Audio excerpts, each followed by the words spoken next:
kolanda sans rival koto. Sans rival mon ami. Oye bien on tezaka moko na jobu. Émission à pasta. Sans rival moko ka maman, retard. Salutations à vous tous qui nous suivez des partout. Ben voilà, on est en Afrique du Sud, précisément à Johannesburg. On est en route pour Pretoria où on va pouvoir interviewer les doyens des doyens. Les doyens de tous les médecins congolais ici au sud-africain. Il a la connaissance. Il s'agit du docteur Mouleba. Docteur Mouleba va nous parler du coronavirus car ça brûle ici. Ça brûle vraiment ici au sud-africain. Je vous dis que le pays, la ville est vraiment morte. Tout le monde Nandaku, c'est plus qu'au Congo, je vous dis, pas d'école, pas d'église, pas du travail. C'est strictement interdit aux gens de sortir, sinon la police va mettre la main sur toi. On parlera du coronavirus, vous savez, il faut quoi?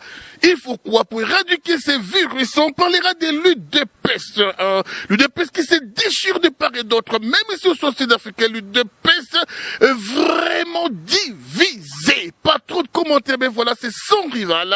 On est là. Page publicitaire et on se retrouve directement à Pretoria. Merci. Ah oui, pas na biso na iludi world business au pesi na tongo ozu na tongo vite fait na prix ya mukie. To soana na biso na retard. Ezokata bango masasamba. Na Congo a agence ezaka moko. Iludi world business. Import, export and agency. Juste là, Inza 41, Prince Sakasavu. Ce qu'on ignorait, Maram Nazo et Bissayer, au côté à nos lolate.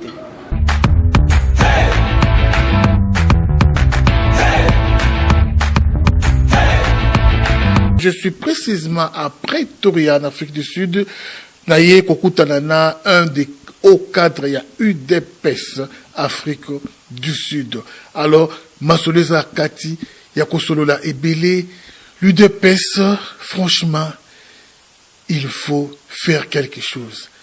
Car l'UDPS, c'est le parti où il y a la fierté à peuple congolais, nyos. Mais les lots, l'UDPS, ils ont un problème sérieux. Na yepe en Afrique du Sud, na ba problème en Afrique du Sud, nyos et sangani. Toyoko Kutanana, un des hauts cadres de l'UDPS, à la personne du docteur Mouleba. Bonjour, docteur. Bonjour, sans rival. Docteur, bonne santé à UDPS na Pretoria et en Afrique du Sud.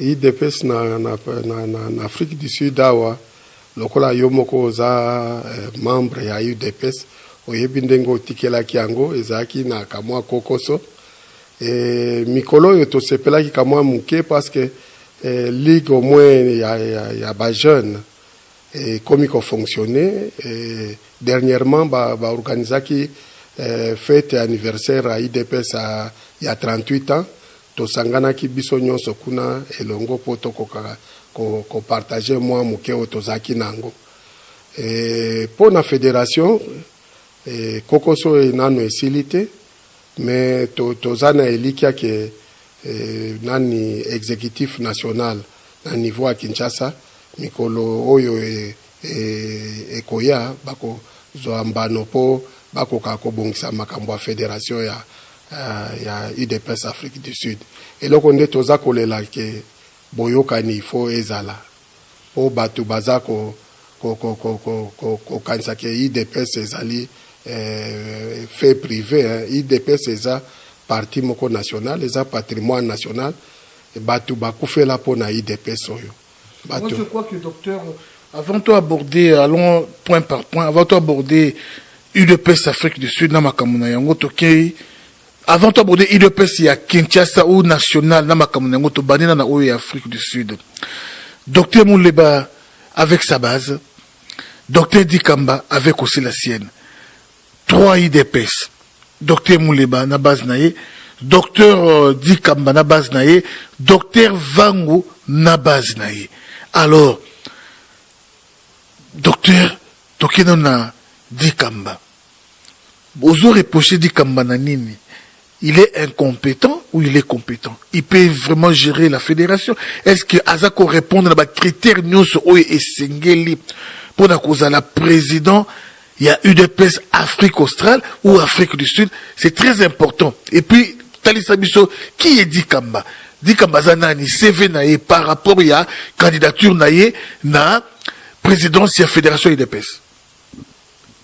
Nani pona koloba pona batu parfois c'est difficile pona koloba ko expliquer na audio boye ko koloba likambo ya mutu ko tanga kombo ya batu. Mais eloko toza ko reprocher na confrère nanga parce que aza médecin lokola ngai eza ke IDPS awa ebanda kala lokola bino boye binde IDPS beta 38 ans awa na IDPS awa ba congolais mingi to kokoma en Afrique du Sud depuis 1991 tango IDPS ezaki komata kokita na ba difficulté nyoso tozaki nango tomonaki bato mingi bazaki intéressé nango te lokola pe ndeko na biso Dr. Dikamba aye komi manifester na IDPS seulement de 2018 awa nde oyo batiaki ye comme président cellulaire ya Randbeck na mosala oyo bapesaki ye tango IDPS ekomi kosala bapropagande boyino moko boyebi nde président Félix ayebisaki biso ke ye akosala propagande à la congolaise bao mususu bayiba mbongo mosolo ya leta na mosolo ya peuple congolais bango balobaki nde bakosala propagande à l'américaine. Donc pona biso soki président Félix asengi na congolais nyonso oyo azali pro IDPS apesa $1 pona biso tokanisaki ke bakadre oyo baza na mosala awa na Afrique du Sud o bayambi IDPS il fallait basala nyonso po bapesa oyo peuple congolais oyo aza na nzala na Congo soki akoki kopesa $1 bango bako pesa $1+. Mais tobundana ki poto zwa mosolo wana bamonana kite Donc tu dis comme apesa ki atelote apesi eloko te na kesi oyo ya IDPS pona propagande mosolo ezalaki presque pas. Alors yango tobandi komituna aza kobundana po azwa nani ebonga ya fédéral obandi na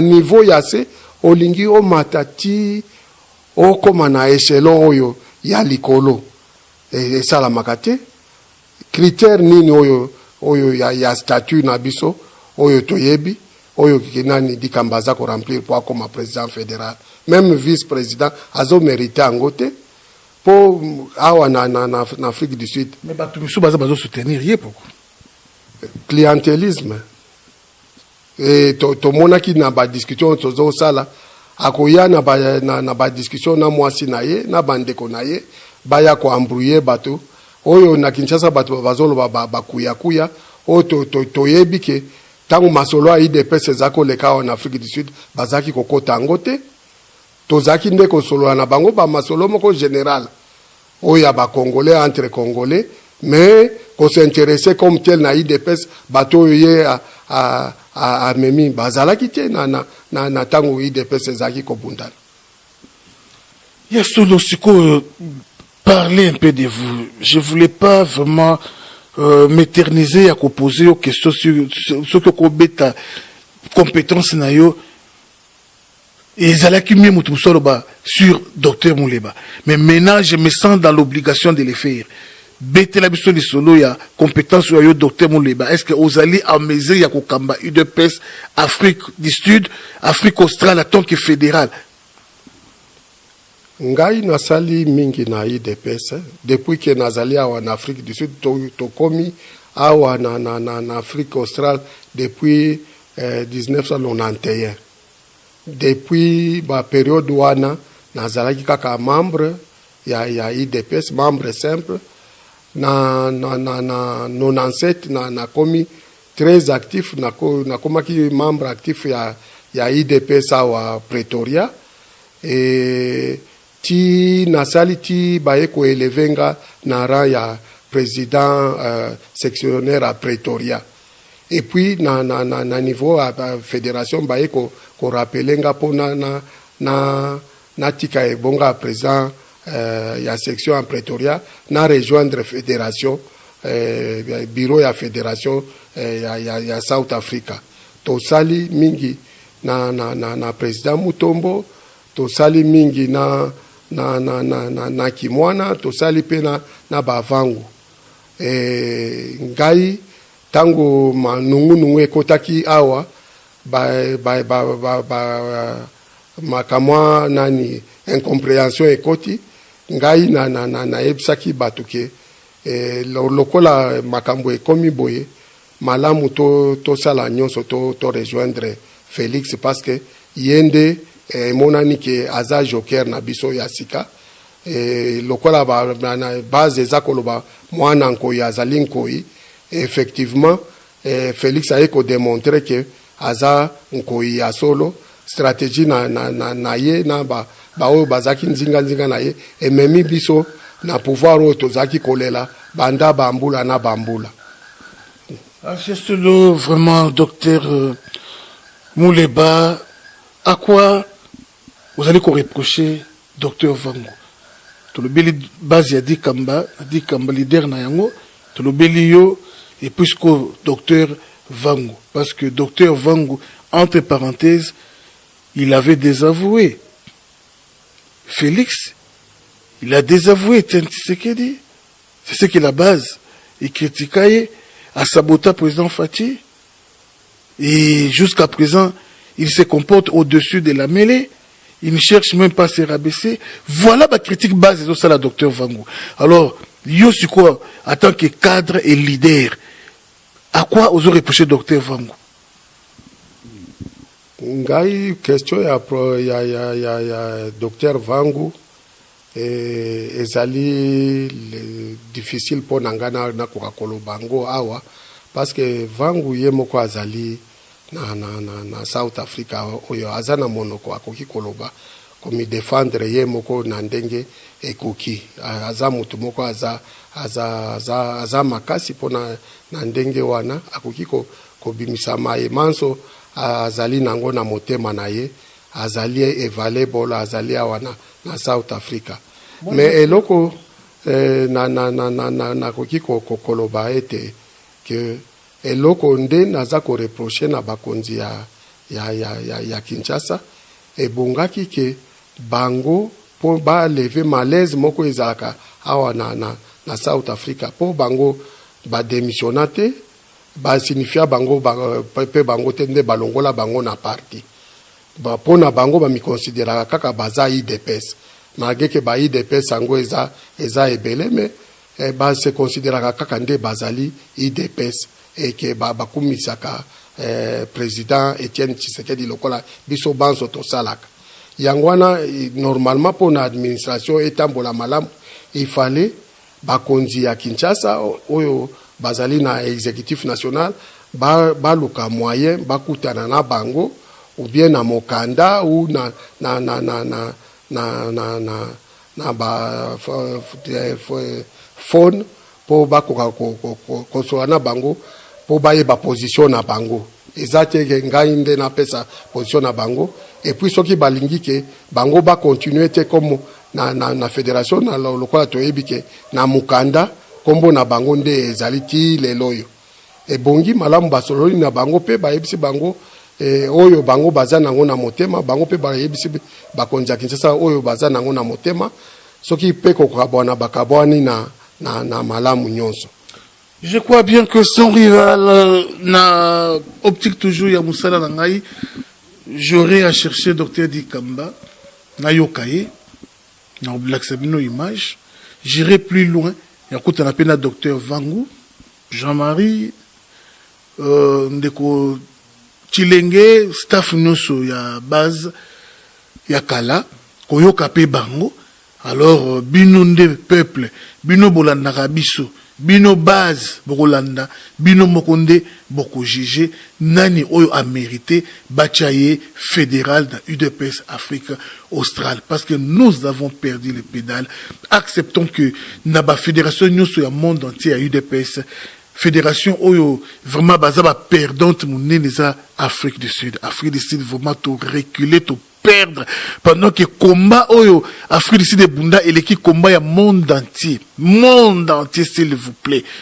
Mais lelo oyo Afrique du Sud ni ministre ni conseiller président ni dans l'autre côté peut-être ba mandataire ba ambassadeur ba PDG to yebité ceux qui Afrique du Sud a se retrouver.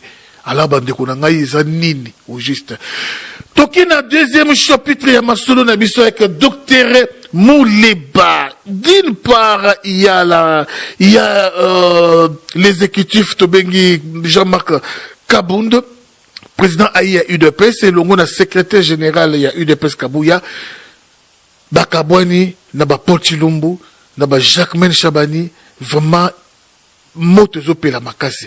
Banani bana raison, banani bana tort d'après Bino. Et puis bande ko boli bisanga moké, to ngaki un peu to lever pe chapitre, to mona ki fédération ya to moni ba dit kamba ba sali déclaration au nom de la fédération s'il vous plaît. Au nom de la fédération UDPS Afrique du Sud. Est-ce que baza légal to ba légalité. Bana raison to bana raison té. Ils sont vraiment mandatés à causer la déclaration au nom de la fédération ya Afrique du Sud.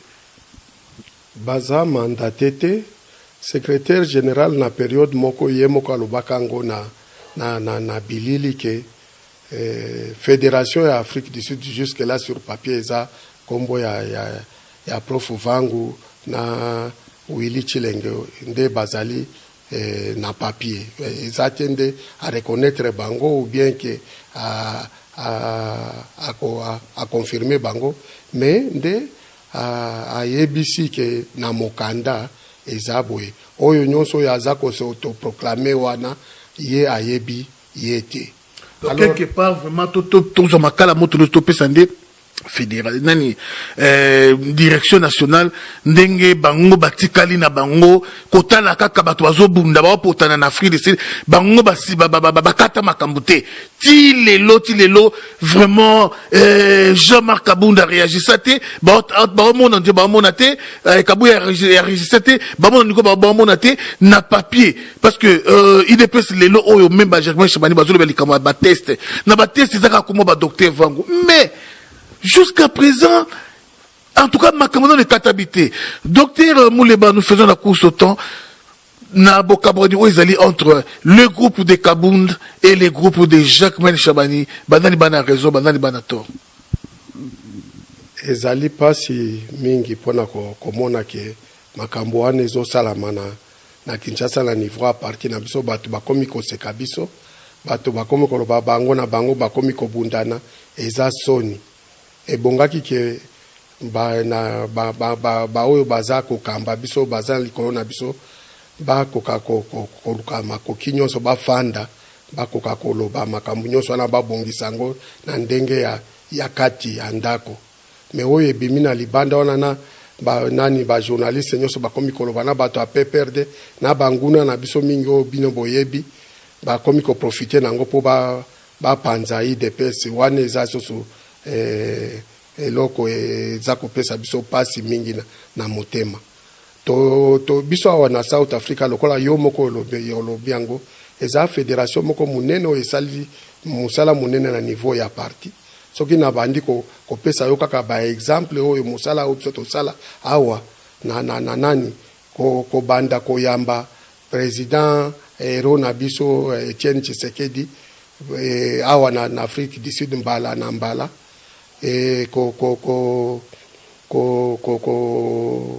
kokota la masolo nyonso oyo ezali ke IDPS azaki kosala po biso toza na parti moko non violent po na ba négociation biso tokokaki ko aider po na makambo nyonso wana ezala conférence à Lusaka président Mutombo akendeki ko représenter biso kuna na ba membre msusu ya South Africa bakendeki ezala conférence à Sun City biso tozalaki kakawana toza kende mikolo nyonso na ba combattant tokende ko épauler bato bazalaki kuna pona makambo ya IDPS ezala banani congrès ya 2010 préparation nango biso to participaki na préparation wana ezala préparation ya ba document ou même financier biso bato Afrique du Sud awa to participaki na yango eza la propagande électorale bino moko boyebi nde avion ya président pumbwaki awa na membre même ya biso moko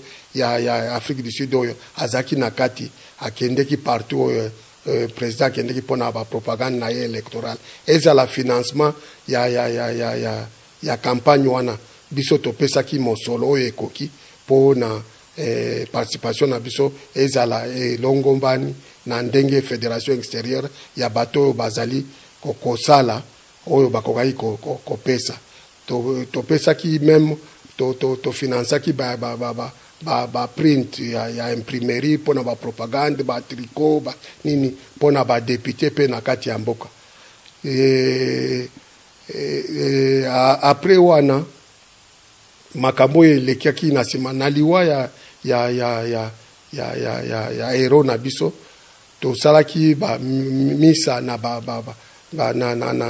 South Africa awa nyonso mpona kolela kondo le regretté Etienne Tshisekedi wa Mulumba na 2018 awa lokola nani makambo esalaki ke ekomi kamwa na mbilinga tokomaki na soutien makasi te tosalaki oyo ekoki po topesa mwa ndambu oyo biso tozalaki nango même bato oyo bakendeki na congrès ya 2018 ngai oyo naza koyebisa bino oyo napesaki makoki po bato wana bakende koparticipe na congrès wana barepresente South Africa donc fédération ya South Africa oyo eza eloko ya moke te eza maseki te yango wana toza koloba na bakonzi na biso ya Kinshasa makambo oyo eza koleka wana na Kinshasa lelo na kati ya UDPS eza soni mingi.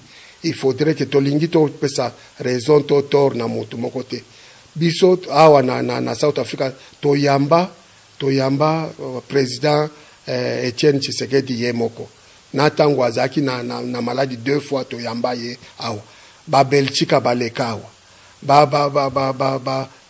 oyo balongwa lokola nani oyo masamba azongi baleka awa nani Mubaki malgré que aza isusu te aleka awa toyamba ye Jacques Chabani aleka awa tozalaki na ye meme awa na Pretoria nga mutu nayambaki ye na Pretoria na memaki ye baconférence oyo apresentaki na South Africa soki aza komona ngai awa akoki meme koreconnaitre ngai président Kabunda aleka awa secrétaire général Mavungu oyo alongwaki aleka awa donc même Chibala aleka awa ça veut dire que Afrique du Sud awa esali mingi pona na IDPS il fallait que bakonzi bakoka ko reconnaître biso lokola toza komona ke bapesi biso mokongo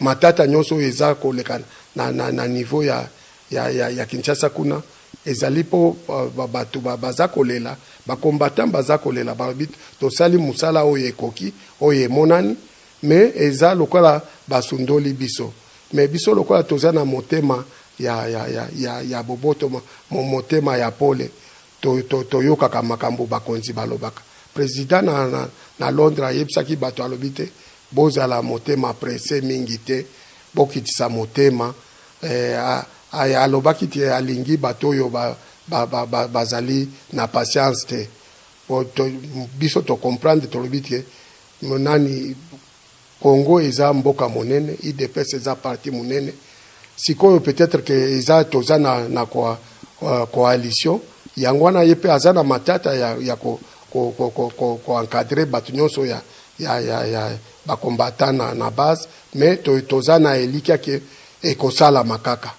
Ya solo docteur Muleba tomoni arrivé à président Félix Tshisekedi na mboko Afrique du Sud na avant ba élection tomoni na kiti ya liboso président Vandi tomoni yo Vandi Mopanzi bande komusu tomona ki bango te alors toyebi te za nango question polémique te bande komusu bazalaki wapi docteur Muleba yo en tant que doyen oyebi ko sangisa baleki o teyipe bango bo créer unité binomoko sans que ba likolo ba la hiérarchie et ba dako intervenir. Coronavirus partout où on a l'équipe, on a vraiment pays mort, pour ne pas dire ville morte. De Konangai, batu bakauka na nzela. Na Kenya, na Nairobi, na Kinshasa, na Djobourg. En tout cas, c'est dur. C'est vraiment dur. La mort circule comme ça, liwezo lukamutu, liwezo beta ma porte, soko lingi kaka liwa yambaka batu, bosi malaka maboko, donc soko lingi liwa, kende libanda ya malakisi ya babinganga pour éviter coronavirus. Dès que pour la première fois dans l'histoire, la génération d'Abisso, tout le monde est là quoi bouiller et bouger monde entier. Monde entier, s'il vous plaît. Bapekisi batuba bima, babar kokanga, dekonanga ibe église kokanga, école bananandaku, ça ne va pas. La personne qui est à mes côtés, docteur Mouleba, eux, la mieux placée à nous dire quoi faire pour éradiquer cette maladie. Car vraiment, ça tue. Docteur Mouleba, bitepso moi le solo muki ya coronavirus. Za esengo mingi ke olobi opesi motuna oyo ya coronavirus po na ko ndimbola na ba Congolais nyonso bakoki kolanda ngai na moi ya lelo. Coronavirus eza maladi moko epesi biso pasi ya koleka. Pasi parce que eza lokola bitumba o babengaka guerre biologique. Oyo virus eza microbe ya muke okoki komona ngote eza ennemi invisible. Tomoni ndenge nini etamboli na bato na Chine ebomi. Tomoni ndenge epanzani na Europe mobimba komi kokota wa na Afrique eza likambo ya lisano te. Kisi ezali te. Eloko oyo ekoki kopekisa maladi wana eboma ba Congolais ebele na mboka ezali kaka komibate la prévention. Lokola président ye moko alobaki yango. Esika oyo ngana za ko regretter mingi eza que ba parlementaire debout mususu ba journaliste mususu oyo na niveau ya IDPS ou na niveau ya ba Congolais en général o baza ko loba makamba coronavirus parfois baza ko créer confusion. Lokola ndeko na biso na landaka mingi Didier Dipumba akomaki ko bunda na po ayebisa o mutu moko ba diagnostiquer kuna peut-être ministre azako landande soki 19 milliards de dollars ba ye mutu wana lekaki na France ba contrôler ye aleki kuna ndenge nini kuna balo banda za positif ye bakande contrôle o bazo benga screening na niveau ya ba aéroport eza nani test biologique te po ba mona virus eza seulement test po na kotala soki mutu aza na fièvre et puis on remplir formulaire moko o pesi soko oza na basigne oyo ekoki ko lakisa ke okoki kozala na coronavirus na opesi na adresse po okoki koleka na aéroport ata ya France wana lokola ya zako kansande na France lokola baza na ba moyen ya koleka biso bakoki ko rater diagnostic ya coronavirus te okoleka wana oza pe na fièvre te mais oza na période oyo balobi période ya incubation. Ça veut dire qu'oza déjà contaminé mais période pabanda contamination na yo ti na période ba premier symptôme na yo ko banda babenga kango incubation et okoki koyeba te mutu wana soko aza na virus ou pas. C'est seulement tango okoma na ba symptôme ke bakoki kosala test po bakoka ko diagnostiquer coronavirus. Yangwana naza koyebisa batuke il faudrait que soki ba parlementaire debout baza koloba ou bien baza o commenter makamba coronavirus il faut bakeba il faut la former de telle sorte que bayeba makamunini bakoki ko transmettre na population ba pesa bango confusion te. Les so toko tirer na maladie ya coronavirus eza ekite bakonzi oyo bakamba mboka na biso batiki santé na biso na niveau ezali na Congo lelo tosambela kaka nzambe ke maladi oyo epanza na mingi te sino te ekoboma na ba pays kutu développer baza na ba moyens suffisants pona ko bunisa maladi wana bo imagine ke maladi wana ekoya na Kinshasa epanzana hôpital nini wana eza na ba infrastructure oyo ekoki ponga na sala na ICU ba mbetu ya ICU partout na monde ezaka ebelete par a fortiori kuna na Kinshasa lokola ba hôpitaux presque mingi fonctionnaka te même bakonzi wana soki bazwi maladi wana na ebite soki okende na Europe kuna ndenge nini bapikisi bango officiel moko te akobimba supo na kozwa soin libanda ya mboka alors baavion mpe yango mpe eza suspendu et ils ont tambolaté. En tout cas, vraiment, on est presque à la fin du monde. Voilà, c'est ce qu'il faut faire. L'option qu'on a oubliée, c'est la prière.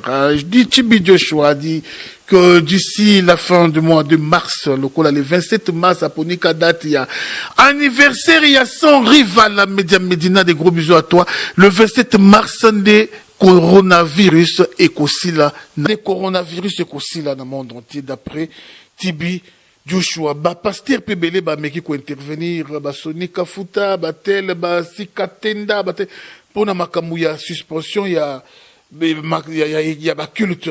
Alors vraiment, et salimoi mikakatano, homme de Dieu, ko vivre ndenge nini sans offrande, sans mabonza, ko vivre ndenge nini de ko pas simpia kanzala.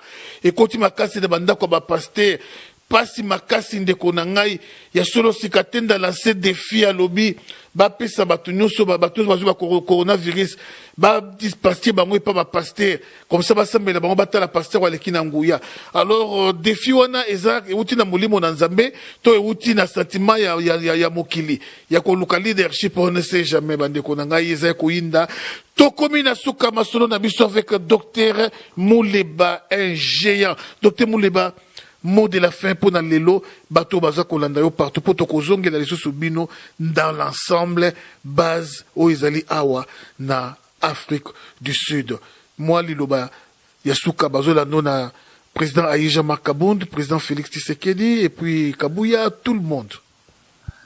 Liloba suka Izali ko sambela ke batu na biso yo bazali na exécutif baza bakonzi na biso na niveau ya likolo bakoka kofanda bayokana basolola masolo ya kati yangwana ba membre mingi ya fédération awa ya coordination ya IDPS South Africa basengi ete ke mikolo yo ezali kolanda oyo dans 2 ou 3 jours peut-être toko sangana ba membre ya coordination IDPS Afrique du Sud tokoka kosala ka mwa déclaration moko po to sengana baye bazali na kokamba biso na likolo tubakoka kofanda bayokana po IDPS po etambola et puis to gagner ba échelon ezoya ba élection en 2023 il faudrait que na niveau na ya parti na biso moko d'abord lisanga ezala